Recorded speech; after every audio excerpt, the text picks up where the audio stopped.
You're listening to Damage Boost, the best gaming podcast you've ever heard, as long as you've never heard another gaming podcast. On the show, I'll be talking to other players, streamers, artists, and creators about what makes gaming more than a hobby, but a beautiful art and an activity that brings communities together around the world. Let's jump into it.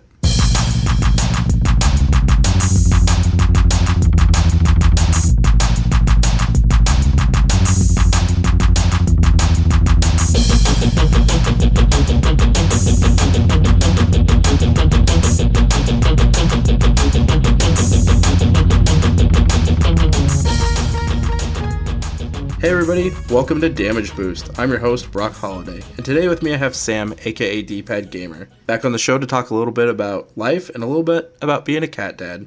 How are you doing today? Pretty good. Today I wanted to have you on and just learn more about you. First question I have is the name. Where did it come from? All right, so when you have a controller, you look down.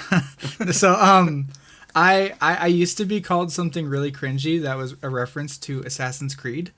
And I don't want to say what it is because that channel still exists for some reason. But after that channel, it's my fourth channel. I had to come up with a new name because when I got partnered, back when being partnered was a thing, I couldn't use the same channel, so I needed a new name. So I just made a list of stuff, and I was like, all right, it needs to be good when shortened, something gaming related, I guess. If I say it, you should be able to spell it out just fine. Like, no X's, because that's just a bad time. I wasn't a sniper, so that throws out all those options. It was actually weird I didn't end up with something cringier, because I was super into Call of Duty at the time. But I went through the list, and I was like, I have nothing. But I thought of a Dpad is a thing. And gamer, like, yeah, what? Okay, Dpadgamer, is that taken? No? All right, fine, we'll do that. And I just went with it. So it sort of felt like it was like a whatever. I can't come up with anything better. But yeah, I just sort of rolled with that since 2012. I mean, it sounds weird, but it seems to be uniquely you. I'm not as, I don't watch a whole lot of gaming YouTubers. I kind of have the ones I follow and I stick with it, but I haven't seen a name like it yet, so it's definitely unique. Yeah, sometime back. Well, actually, over every so often, I'll go back and be like, all right, let's look this up. Last I checked, and I might be wrong, but I think as of at like 25,000 subscribers, I became the most popular something related to Dpad. Because there's multiple channels, and not to put anyone down at all. It's just like, there was, there's just channels with variations of Dpad. As it happens, Owlboy Studios Owlboy, the indie game is made by Dpad Studios. Totally unrelated to me. Complete happenstance that have similar names. I think they're more popular than I am, but yeah, it's just like when it comes to like YouTube content creators, I happen to be the most popular Dpad, I think. So it didn't take long, but I am at my apex, and I don't think I'll get any higher. So, speaking of the YouTube thing, I always am interested when I talk to YouTubers to know when it became an option for you guys, or if it was even something that you even wanted to really do, or you just fell into it. How did that journey happen for you, and at what point did you realize, hey, like, this is something I can make a living off of? It's weird for me. So I got introduced to YouTube, I don't know exactly how, but it was sometime after 2006. I mean, so the YouTube came out in 2006, started as absolutely nothing, and then started getting a bit of a community going. Sometime in 2007 going to 2008, I found the platform, and back then, being a YouTuber wasn't really a thing. If you made videos, you were a YouTuber, but it's not like being a YouTuber meant any sort of financial anything. I don't even know when I thought of YouTube as a financial thing, but for a long time I was like, oh wow, like I would watch anime music videos, and because I liked anime. I still like anime, but back then I liked it unironically. Like I was like, yeah, blah, blah, I want to learn Japanese and blah. It's like so cringy. And And like anime music videos were one of my first introductions to be like, oh, that's right. Video has to be edited to exist. Like movies don't just exist; they record it and then they edit it. And it's just something I never really thought of. And I never done anything with video on the computer. Anything on the computer was just sort of video games. So I tried making like anime music videos, but that didn't go anywhere. But I had, for some reason, like started trying to make videos, seeing YouTubers, a lot of seeing people on YouTube, a lot of not vloggers, I guess vloggers in a way, but just so like like the OG YouTubers that you hear about these days. Like I watched a lot of those and I was like, wow, they have fans, and that means they're not lonely. And I was wrong, but for some reason I was super lonely, and I was like, man, that I could be popular. So I didn't immediately go out and try to do it. I had some sort of weird self-awareness where I was like, yeah, no one's gonna listen to me until my voice drops, because at that time I was like 13. After 16, I still tried making videos. It was still garbage. But somewhere along the way, I was just like, I just want to do this, and I just thought that. So like, I think every single year in my teenage years, so from 13 to 19, and obviously on, because at this point I'm almost 25, I have thought of and wanted to do YouTube in some capacity. It was only, I made some money of it, or with it, enough to like buy a game here or there between 2012 and like 2016. But at some point I was just like, man, my stuff sucks. Let's try something different. And I tried something different and it sucked, but I sort of built upon that. And then I was in between jobs in like 2016 while I was making my first sort of videos as I do now, this sort of era of my channel. And it was just like, oh yeah, I'm gonna go broke soon because my money was running out, because I just happened to have some savings. But I got to the point where it was like a woo, and like I got real close, and it just sort of like, oh cool, I'm not broke now. Oh wow, I could actually pay rent this month. Nice. Well, I could always, like pay rent and then not be almost broke in that regard. So it was a weird sort of like, I didn't fall into it, but just like in between jobs, I was like, I felt like I was just like sort of in a car going off a cliff, and I was like, oh dang. And then the cliff happened to like sort of turn off to the left and then go down like the hill. And I was like, oh wow, so we're okay. I stayed on the road. I don't think I was in a great place when that happened, but it worked out, and I don't think I ever decided like, all right, it's happening, but I just sort of eventually evolved to where it's like, oh yeah, okay, no, it's working. And I could see the trajectory of like the revenue and be like, yeah, I can make a living now. So I didn't have to even think about going for another job after a certain point. It took like a year to get to there, but, well, not a year, but I mean like a year between being without a job and then deciding, all right, YouTube's my thing now, you know? Right. So through all that, how did you get to, as you say, I guess the era of your channel now with Easter eggs and glitches? How did that come to be? Oh God. So if I try to recall everything, so I started out with anime music videos, which if I'm being honest, were actually pretty okay at the time, because okay meant they existed, and I was like, oh yeah, I think one of my videos got up to 20,000 views. Do they still exist on the internet? No, I deleted that channel and I regret it. I looked it up actually. There is exactly 3 Google results when you look up my name. 3. One is for a blog post in which someone references my name, and the other 2 are like weird, like SQL or what, I don't know what the term is, but like some sort of like database thing, like probably like a forum, but for some reason you can see like an intro from the database where it's just absolute nothing. Right. But it basically doesn't exist on the internet except in my brain. But they don't exist, but I did try to make more, but it just wasn't the same. But I did that because I liked editing. It sort of had a certain feel to it. Like, it was nice being able to sort of imbue, or just sort of have like an idea and be like, all right, I want to have Naruto backing by Fall Out Boy, and it's gonna be really cool. And then to be like, look, I made this, and it's like, whoa, that's actually really cool, and they get to feel that coolness. And for some reason, I got really into Let's Plays, so I did Let's Plays for years, but that went absolutely nowhere, and I kept stopping and starting because it's hard to stay committed to something like that when you're not actually trying to get better. Like, I was just like, all right, this is my good, this is my best I could do.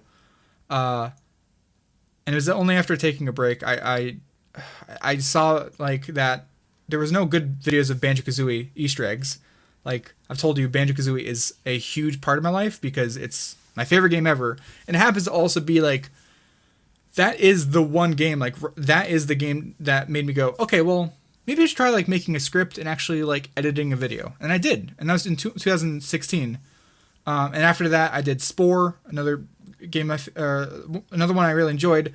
And I tried doing, like, a list for that one, but it didn't quite work out. But it was decent because Spore has a lot of Easter eggs, but not all of them are interesting. So I was like, 5 interesting Easter eggs in Spore. And then from there, I tried like, oh, I've always liked glitches. I had a lot of, experience with glitches and World of Warcraft because, that game has always been made of paper mache. And if you like jump in a weird spot, you can like fall through the world.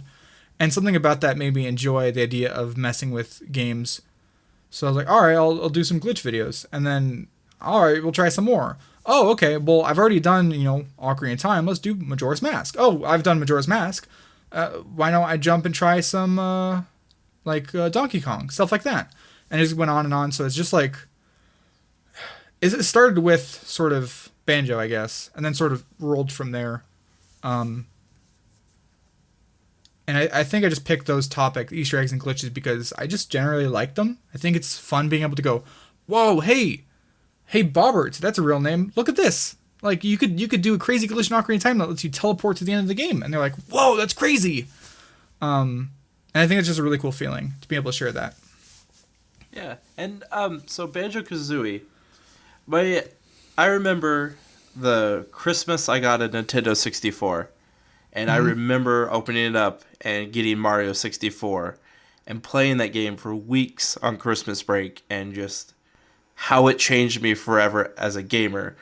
And with Banjo-Kazooie being your favorite game, is there a story that how you found it, why you were interested in it, or you just kind of play it one day, you're like, oh, I really like this, and kind of slid into a lifelong love of the franchise? It's really weird because, I remember playing it back when I was like, I think it was like 6, because it came out when I was 4. We had N64 not immediately when the console came out, but like around that time.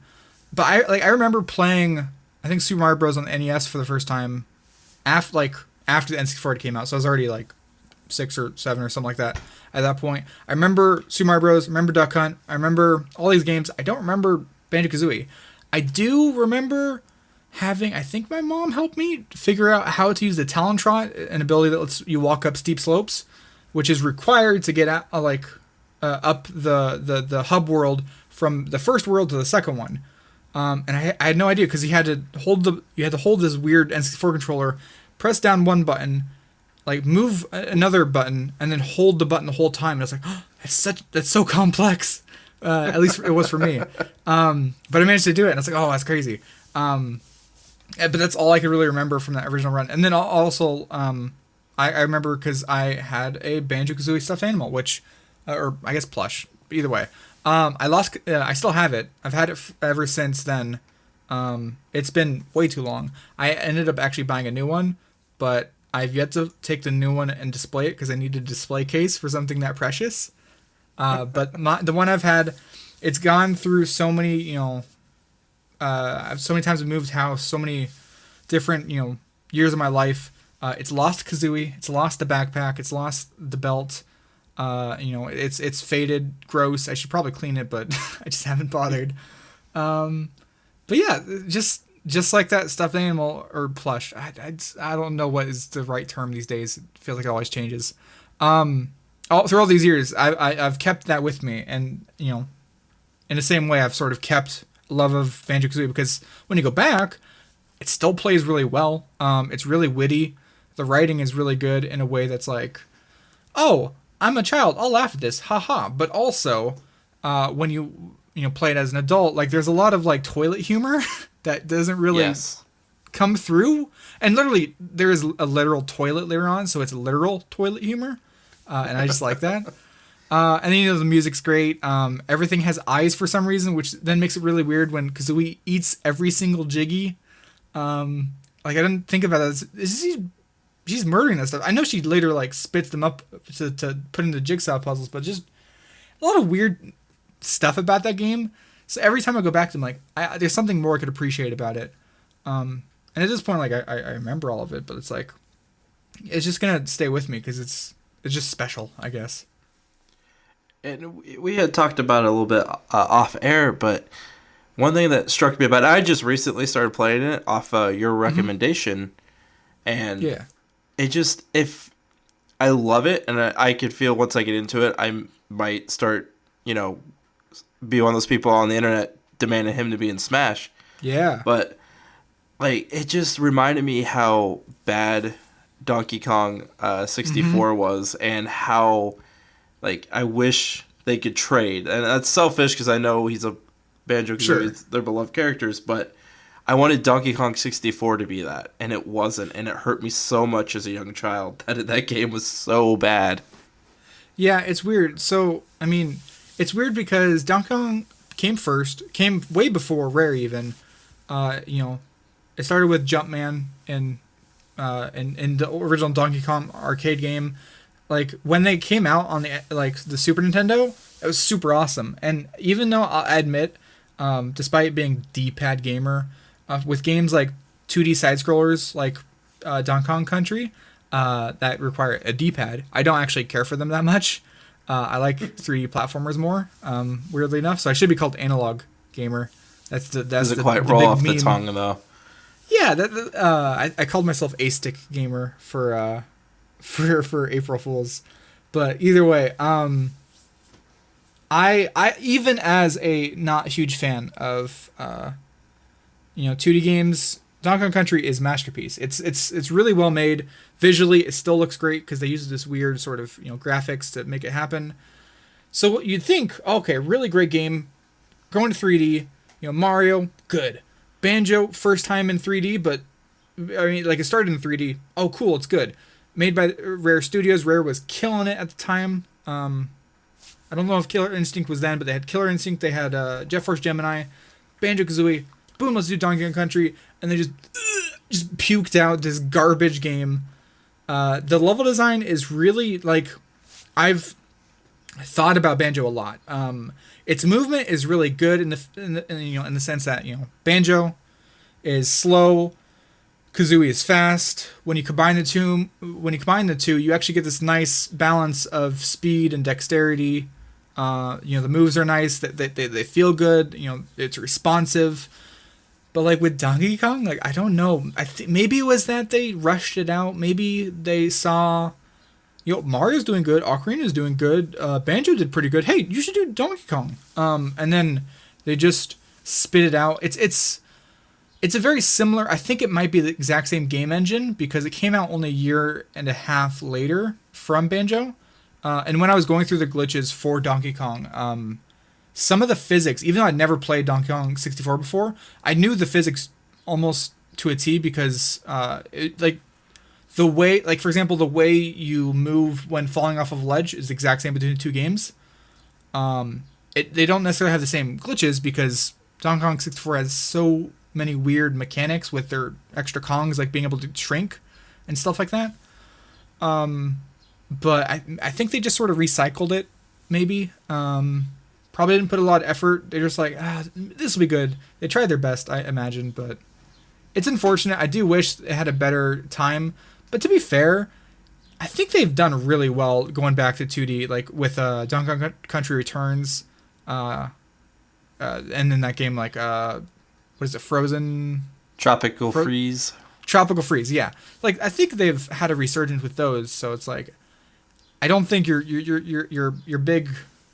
big D man, big donkey dude, is that bad off. So don't you dare take Banjo. We have like 2 good things and that's it. And why wasn't there more? It's okay. I'm ignorant to the whole story, but the first one seems good enough. There should have been like 8 after, you know. Yeah. So the first one's good, awesome. They made a second. The second was good. Banjo-Tooie came out like I think a year or two after. Surprisingly fast turnaround, just like Ocarina of Time to Majora's Mask. It happened to be a case where they used the same engine, same characters. They added more characters, and it was better. I think they expanded on everything. It was a perfect sequel. I think I've even described it as such in one of my garbage critique videos. But the point is, after that, they did have another game. They had Banjo-Kazooie Grunty's Revenge on the Game Boy Advance. Any self-respecting game series would also try going on a handheld. Tack and the Power of Juju is one of those that I don't think a lot of people remember, but I remember playing that, and it had console and it had handheld. Mario had console, handheld, Zelda, all those. But after that, it's like Nintendo just didn't want to pay Rare. I think it was a money issue. And whatever they were offering either wasn't anything at all, or it wasn't enough because Rare got bought out by Microsoft in 2011, I think. So at this point, it's been a while since they made a new game because just Rare, maybe they couldn't come up with anything. The thing is though, they did that whole of like, we'll be back in Banjo-Tooie, and at the end of Banjo-Tooie, oh, we'll be back in Banjo 3E, and then that never happened because they got bought out by Microsoft. Microsoft took them in. They made a game. They took a while, but they made Banjo-Kazooie Nuts and Bolts, where they forced Rare, I imagine, to retool it so many times that it came out as some deformed, disgusting beast that barely even is recognizable. The people within Rare ended up leaving, and a lot of them grouped back together to make Playtonic, and then Yooka-Laylee actually really sucked, if I'm being honest. Yeah, I remember watching your videos on Yooka-Laylee, and you could tell how disappointed you were in the game and the build up to it. I made a review video for Yooka-Laylee after the fact, and I called it a bad spiritual successor because it's true. To call it a spiritual successor, I want to welcome everyone to the Yooka-Laylee Power Hour, where I just am angry for a whole hour about the game. It's not the worst game. There has been worse, but they promised so much, delivered so little. It felt so rushed. It honestly felt like a tech demo in a way of like, hey boss, come over. We got this. So if you can get on to Yuka and Lily can roll around and like they move really fast. Isn't that great? Like the mechanic's working. It's like, cool. All right, we shipped it. It's like, wait, what? Like we're not ready. It's like, no, not yet. It's just out. I know it's like a overused joke, but like it just feels so rushed. I think Playtonic to sort of carry on that Rare quality they had, that Rare aspect about them. But that's a double meaning there, obviously. But it's like I think it's possible, but just how it is, it's like their first foray. It was improved by the updates, but even then, it just felt real. It felt real shoddy. I think it's so minor, but like above everything else, in every they might have changed this, but like last time I played, in every single world, if you just look to the sky, there's supposed to be a skybox, but you can see that every single world is a square because in Unity, you make the worlds inside of a scene, and the scene has a square bounding box, but they never even tried to hide the fact that they're squares. It sounds really dumb. But right. If you go back to Banjo, go back to Mario, it's just it's an expanse of blue, expanse of just whatever sky color they have. Sure. But the point is, you don't see like, oh, I can see I'm in a game. And I'm not trying to, jump into VR here with Yooka-Laylee, but the fact that even it's the tiniest thing, literally you just put fog. They have fog, but they don't put enough fog. It's like, it's such a small thing. But it's like, come on. Like, it's just one of those things that's like, you can just fix it. Like give me the Unity file. I'll take 10 days to figure out how it works, but because I've used Unity a little bit, but I'm I'm not about to act like I know what I'm doing. But give me like 10 days and I'll go through and I'll find the right slider and I'll up the fog and then boom. It won't look like we're inside of a box in every single level. Because these are supposed to be expansive worlds that are huge, and they literally have skyboxes to give the illusion of a grander world, but they can't fix that one aspect. But it felt like something about it. I imagine it was probably, well, it's really hyped. A lot of fans want this. They're really trying to do their best with new characters. It's not easy to make new characters and make them a hit right at the get-go, and they're also trying to iterate and make it so they're not recreating Banjo, but rather making their own thing. And when it's a Kickstarter thing where it's, you know, funded by fans, like that money can disappear quickly when you're trying your best. So, you know, maybe you have to cut corners, but it's like, yeah, it just didn't work out. And I imagine Donkey Kong 64 was similar, where they had goals maybe that were good, and it just didn't work out. But it's just unfortunate. Yeah, well, speaking of the good rare days, you mentioned Jet Force Gemini, and that's one of those games that I feel like, I think it was popular when it was out. I remember definitely loving it, but it does not get remembered like I think it deserves, because I love that game. That was probably one of that's top 5 N64 game possibly for me. Yeah. Rare was pumping out gold for a while. Yeah, they were. They were doing some great stuff. I remember almost nothing about Jet Force Gemini, except that there was a guy, there was a girl, and there was a dog. And I think they wore armor that you could upgrade, maybe? Yes. Yeah. I remember upgrading armor and being like, oh, that's cool. Because I've always liked in games where upgrades are represented physically on the character. So World of Warcraft, obviously, going back to that. MMO, you put on new armor, it's like that. Skyrim, it's like that. You don't get that in Banjo-Kazooie, but in Jet Force Gemini, was like, oh, you could upgrade your armor. And I remember, like, in one level, you run through a tunnel, and that tells you nothing. But, like, I could visualize sort of that tunnel. And maybe there's something with ants? Like, there was, like, alien things that looked like ants? I don't know. But more of my memories are from that game because... Or I remember that game because there are posters in Banjo-Tooie of Jet Force Gemini. That's it. That's all. It's the only reason I remember it, because they like to reference their own games in their games. I'll have to look it up later, and it's been probably 16 years since I've played that game. I remember it. I think it had kind of darker tones to it. Like, it was more of like the story and the way things played were a bit more real than, you know, obviously Banjo-Kazooie, Donkey Kong, etc. And I think that really appealed to me because I was, you know, I think I was about to hit that tween stage where, you know, everything's sad and the world is awful type stage. So I think it kind of worked for me at that time. I definitely feel that aspect. I don't remember the story, but I remember, I do definitely remember like the grim sort of feeling from the game, because you're going around blasting aliens, I think, and. Was it like you swap between characters and that's how you progress because they have different special, like I think the dog had like rocket boots or something like that, and stuff had like a little gun on his back. Yeah. I don't remember a lot from the game, but definitely it was not forgettable, but there are certain games like that where it's like for example, I mentioned earlier Attack and the Power of Juju. Like that game did decent, and like I looked it up, and like it had its own TV show. That's a whole nother thing, actually. So many games have gotten TV shows that no one even know about. I wish Banjo got a TV show. That'd be great. It would have been so bad, but if only. So if you ever saw the Donkey Kong TV show, that was pretty awful. I don't think I have, actually. It's really bad. It was 3D. It was terrible. Oh, it's like 3D animated or 3D computer generated sort of. Like early 2000s probably, where they were pumping out all those 3D shows and they all look like crap.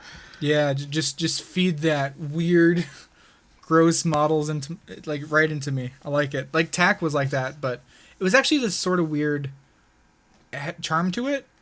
Like the characters were really obnoxious, but like. It was on Nickelodeon, and it totally fit there because it was like, oh yeah, it just looks like a Nick show. Oh wait, that's right, that's a game. That came from a game. Well, okay.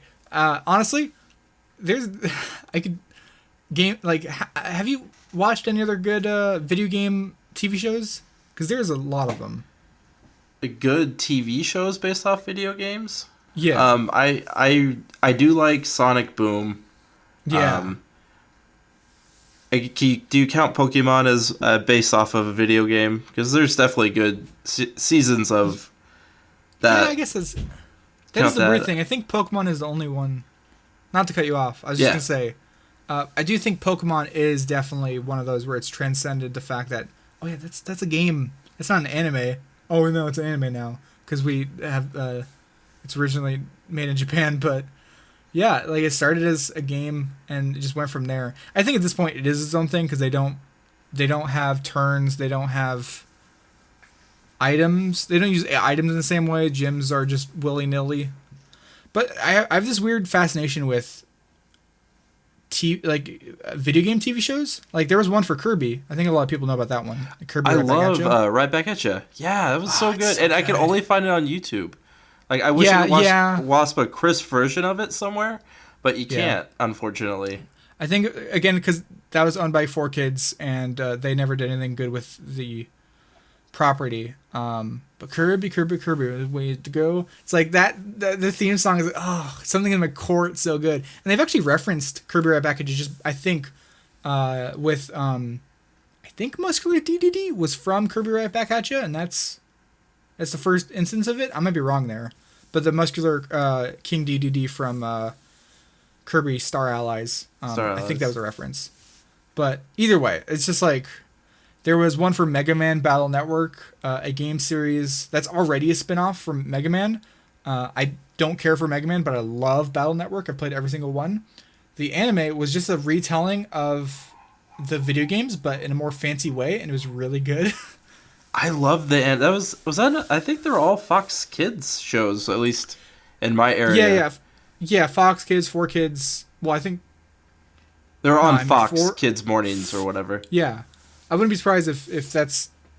Yeah, but it's just like there's a couple sort of big distributors of these things. Obviously, Cartoon Network owned a good number of anime through their, Adult Swim / Tsunami.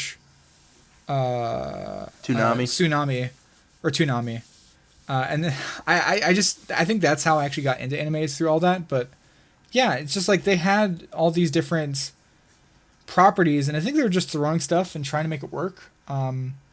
It's weird. They've actually had, I think, 5 or 6 different Sonic the Hedgehog TV shows over the years. Okay, maybe only 4, but like Sonic Boom, you remember because it's new. There's Sonic X because that was right in the Sonic Adventure era. But even going back older, there was the Sonic animated TV show where, like if you watch Wreck-It Ralph, you'll see the reference like, if you'd see a stranger talking to you, that's no good. But yeah, it's like going back and listening to those things, it's like it's crazy how much stuff there is out there. Just TV shows and games. It's like, wow, we just forget about all this, don't we? Which is why I think like people could make entire YouTube channels just about talking about obscure, video game cartoons and like whatnot. So we're running a little bit low on time, so we'll squeeze in some random questions just to find out things that people who follow you or even know you may not know. Like rapid fire? Yeah, I'll try to think of as many random ones that pop off the top of my head. Sure. They're making a movie of your life. You get to choose the casting. Who plays you? Oh, God. Seth Rogen. So then people could laugh at him and his voice, and they would forget the fact that it's about me. Because a film about me sounds awful. Next question. All right. So what's your favorite game that people who follow your channel wouldn't think that you're a fan of? Like, what's the not in that wheelhouse? So Dark Souls is a go-to, but past Dark Souls, I am a huge fan of, I've mentioned a few times in this podcast, World of Warcraft. And MMO, it's still a thing, but it's really not as great these days, but it's having a sort of a reimagining of the original expansion called WoW Classic coming out. and I'm so excited. I started with MMOs, like that was like my introductory sort of to PC, and I've loved that series for so long. So it's definitely World of Warcraft is the one thing that people are like, wait, what? Why? Because I do cover PC stuff, but not that much. A lot of my stuff is Nintendo, a lot of platformers, a lot of stuff like that. So like a online MMO like that is probably not something a lot of people even know about or expect. So two things about World of Warcraft and MMOs real quick. I got a story for you and then a question. There was a MMO that was out around the same time as World of Warcraft where you were superheroes and it was really popular. Do you remember what it was called? I'm blanking on it. Yeah, no, I super popular. Was it like Cities of Heroes or something like that? City of Heroes, yes. City of Heroes, yeah. Yeah, I was really I never had a really nice computer growing up, and I wanted to get into MMOs because a good friend of mine had or loved World of Warcraft. I'm like, I don't know about that, but I want to try City of Heroes. So I get on, I find a group, and I'm playing. I don't have a mic or anything at this point. Do my first battle. And then I hear someone say, well, let's just wait for this guy to run and Leroy Jenkins this again. And it hurt me so bad that I have not played an MMO on PC since. Oh, man. Scarred me pretty good. Dang. They were not accepting and polite. But my question about World of Warcraft for you is, what did you think about the movie? Oh, so the fact you said the word movie and I was like, oh, that's right, there was a movie. I watched it. I totally forgot. It was actually, like, to be honest, it wasn't that bad. Like, when you think back about it, it's like, it's so forgettable. But they actually did a decent job of certain aspects of, like, reimagining Khadgar's tower. Like, at one point, there's, a glowing yellow light. That's because he leveled up. He dinged. Every time you ding, there's a whoosh, and like there's golden light. That was that in the movie. But it doesn't. It doesn't connect when you actually watch it. But it's like, oh my god. And there's some other aspects like that of like little tidbits. It was disappointing, that's for sure. But it's like, and super forgettable because literally I just remember that exists.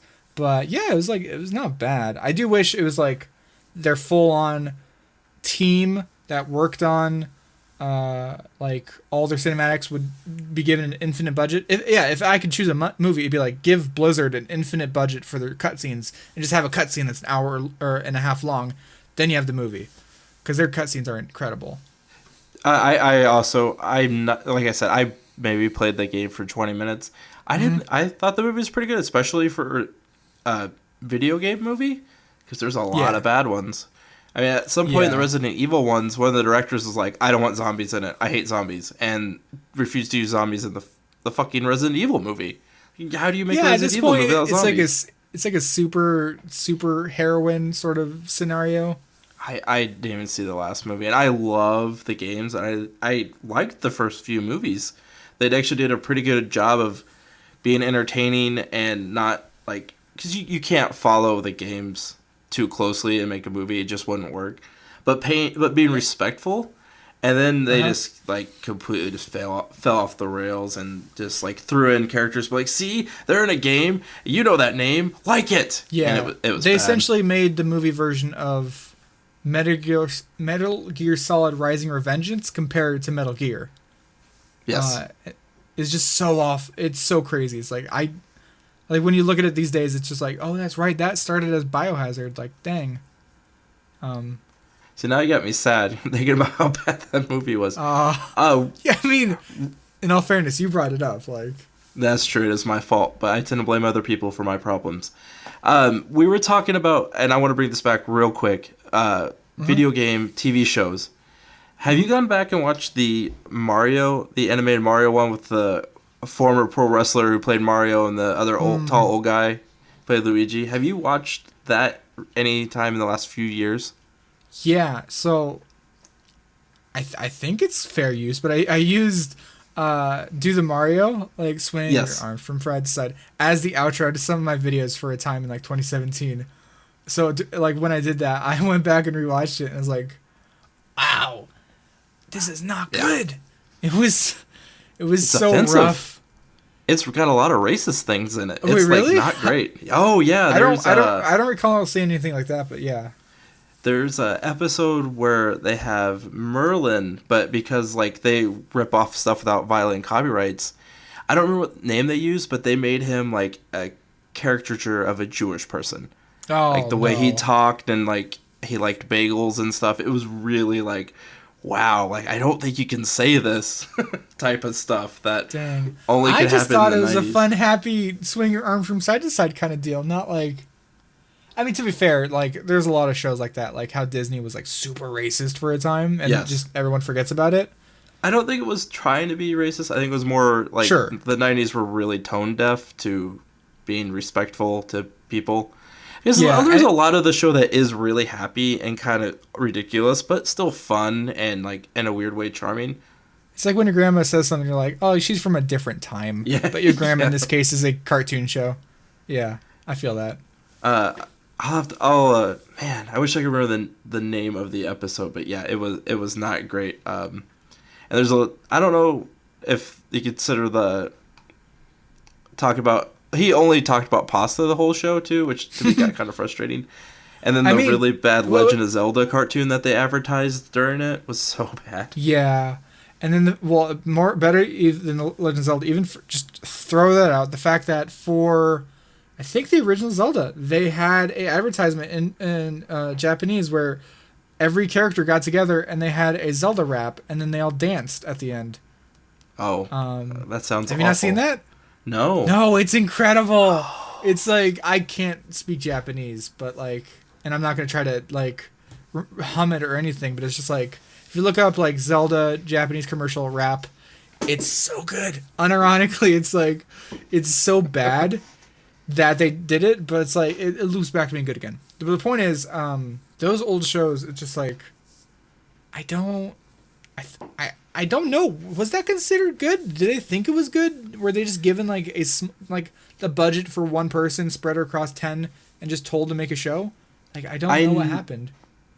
I am like you. I love going down weird ass rabbit holes and just learning weird shit that I'll never get to use except for when we talk about it like this. Yeah. The Mario cartoon was really low budget, so they did what they could. And I know it was so bad, Nintendo was just like, we're going to erase this from memory. Like, we don't want to talk about it. Oh. Yeah, well, wasn't actually, that makes me remember now that it was like, yeah, so that it was the Super Mario Super Show.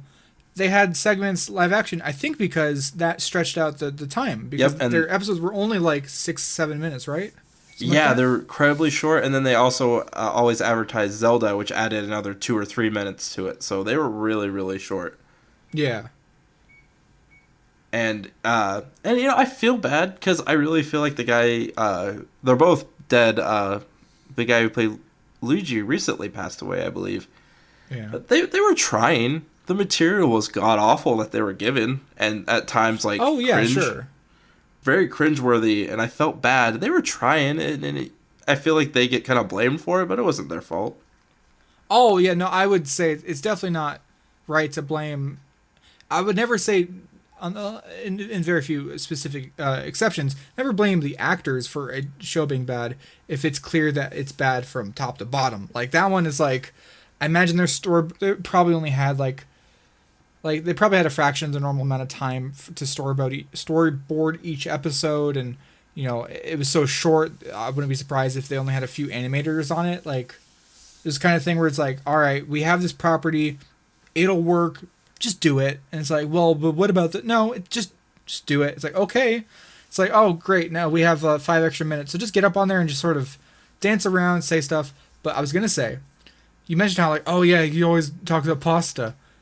Are you forgetting, sir, that even as recent as Super Mario Odyssey, when he falls asleep and you listen to him, he just goes, linguine, ravioli. Yeah, Fettuccine. I actually didn't know that till I watched your video on it. Yeah, that's like super. Is that okay? I don't know, but like I don't know. It's still a thing. I think at this point, it's just like, yeah, that's just who he is. Because I think at this point, he's not even Italian. He's just Mario Ease, and Mario Ease happens to really like pasta, so it's not racist. It's just he's just being Mario. You know, like He's just being Mario. Yeah. It's become its own thing because it's existed for so many years. But yeah, they definitely. I mean, like I don't think any single person that worked on Super Mario Odyssey happens to have any negative feelings. But the fact is, like, yeah, it's still a thing, isn't it? Yeah. Sort of like a holdover. But yeah. I like to think maybe it's just kind of a nod to his past or something, not necessarily.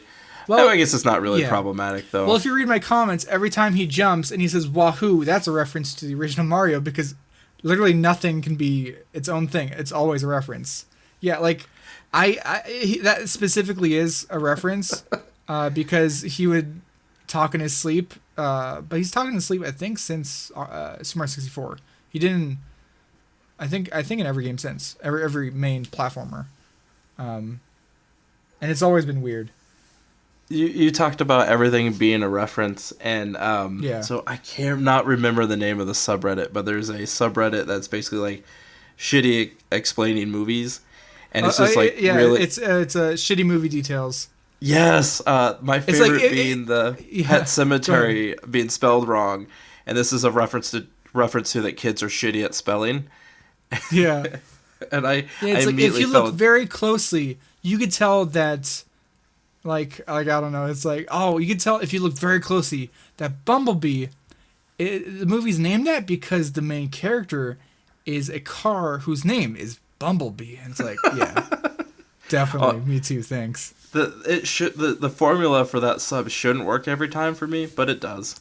It totally does because it's lampooning those people. Like I've tried not to fall into that trap. It's just like, yeah, when he jumps and he says "Wahoo!" Like, yeah. I mean, to be fair, I will say, though, like, there are certain things where it's like, is that a reference? Is it not? Like, every time, like, Mario jumps, and I think it's, like, something like Super Mario World, he does a different pose that's iconic from the original, like, the original game. Like, in